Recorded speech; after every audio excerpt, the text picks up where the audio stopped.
बेटी एक समान, यही हमारा मंत्र होना चाहिए। बेटियों को बचाने के लिए भले ही सरकार कितने भी कदम उठा ले, लेकिन आज भी बेटियां हमारे समाज में सुरक्षित नहीं है। नीची सोच रखने वाले बेटियों को या तो पेट में मार देते हैं या फिर दहेज के लोभी विवाह के बाद चंद कागज के टुकड़ों के लिए उनकी हत्या कर देते हैं। ताजा मामला उत्तर प्रदेश के कन्नौज जिले में देखने के लिए मिला है। यहाँ दहेज के दानवों ने असमय एक मासूम विवाहिता को मौत के घाट उतार दिया और फरार हो गए। बड़े लाड प्यार से पालकर अपनी बिटिया रानी को इस परिवार ने सजा धजा कर ससुराल इसलिए भेजा था कि बेटी रस्मों को निभाते हुए बहू या पत्नी धर्म का पालन कर ससुराल वालों को खुश रखेगी।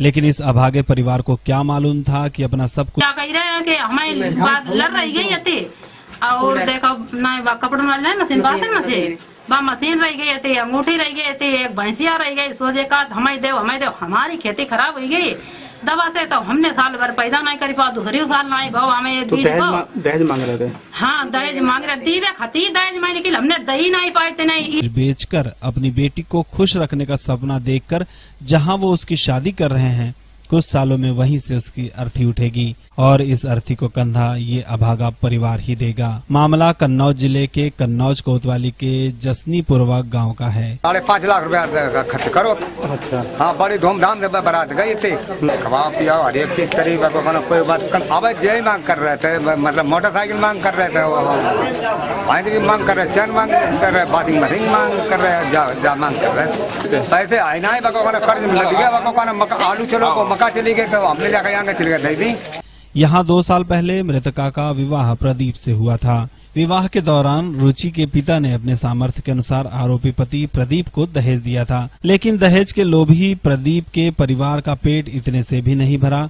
वो आए दिन बहू से सोने के जेवरात, वॉशिंग मशीन, मोटरसाइकिल इत्यादि की मांग करते थे। रुपये और भैंस का इंतजाम न होने पर आरोपी पति प्रदीप व उसके परिवार ने बहू के साथ मारपीट करने की घटना को अंजाम दिया। घटना वाले दिन भी आरोपी पति प्रदीप ने रुचि पर रुपये व भैंस के लिए दबाव बनाया। दहेज मांगे थे तभी मार दिया, और का अंगूठी मांगा, सब कुछ मांगा, तब जब ना ये तो कान दो जाए, जब ना ये तो कान दो जाए, तो मार डरो।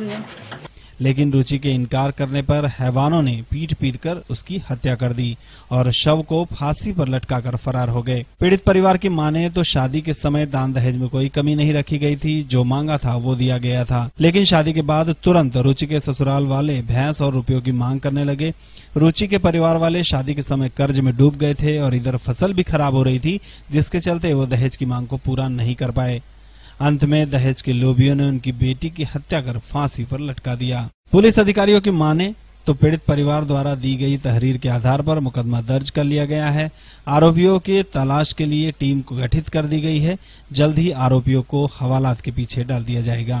ये किशन पुत्र श्रीपाल गांव नदसिया गुरसहायगंज ने थाना कोतवाली कन्नौज में एक तहरीर दिया है कि उसकी बहन रिंकी की शादी 2 साल पहले प्रदीप उर्फ संतराम से हुआ था और उसकी बहन को लोग दहेज के लिए प्रताड़ित करते थे, जिसकी आज मृत्यु की सूचना उसको मिली और घर में लाश टंगी हुई थी।